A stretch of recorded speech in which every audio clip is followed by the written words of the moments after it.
This is Land of Havilah, Jeremiah 40. The Babylonians have left a few Jews in the land, but Jeremiah has been saying for many years that Yahweh would make the land empty and without inhabitant. Jeremiah 2:15 and 4:7. The next 5 chapters will tell how Yahweh removed the few Jews who remained. But first, the account of what happened to Jeremiah when Jerusalem fell. Verse 1. The word which came to Jeremiah from Yahweh after Nebuzaradan, the captain of the guard, had let him go from Ramah, when he had taken him, being bound in chains among all the captives of Jerusalem and Judah, who were carried away captive to Babylon. The captain of the guard took Jeremiah and said to him, Yahweh your God pronounced evil on this place, and Yahweh has brought it, and done according as he spoke, because you have sinned against Yahweh, and have not obeyed his voice, therefore this thing has come on you. Now behold, I release you today from the chains which are on your hand. If it seems good to you to come with me into Babylon, come and I'll take care of you. But if it seems bad to you to come with me into Babylon, don't. Behold, all the land is before you. Where it seems good and right to you to go, there go.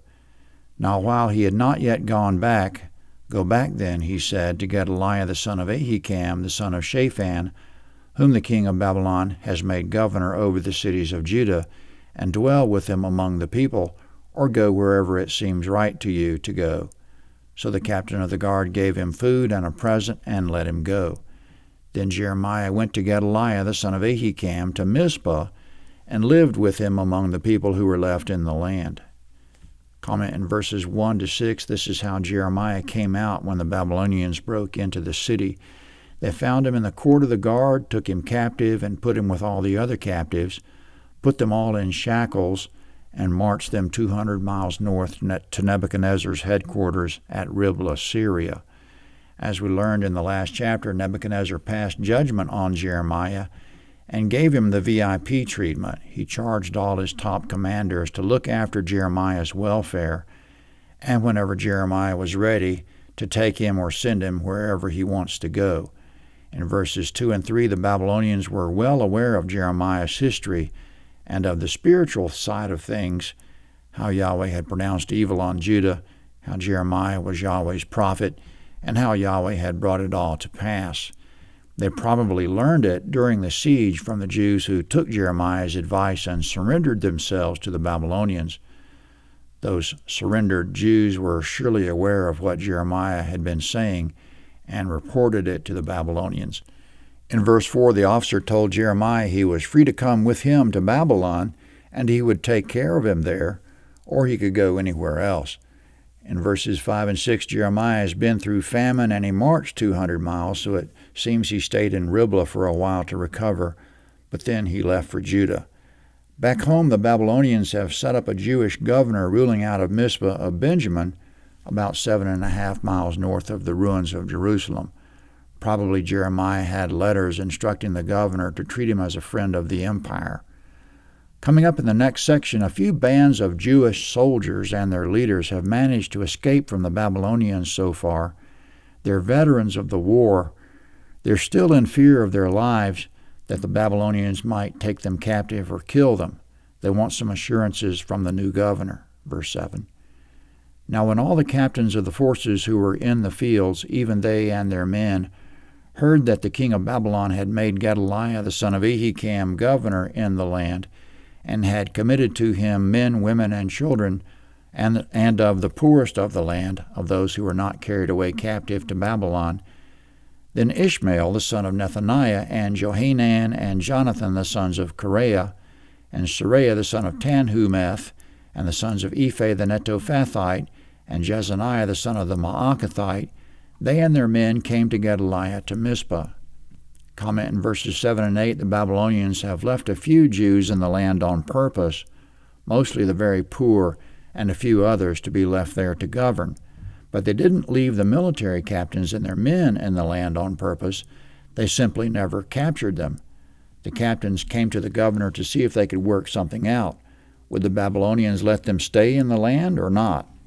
Gedaliah the governor swore to them, verse 9. Gedaliah the son of Ahikam, the son of Shaphan, swore to them and to their men, saying, Don't be afraid to serve the Chaldeans. Dwell in the land and serve the king of Babylon, and it will be well with you. As for me, behold, I'll dwell at Mizpah to stand before the Chaldeans who will come to us. But you gather wine and summer fruits and oil, and put them in your vessels, and dwell in your cities that you've taken.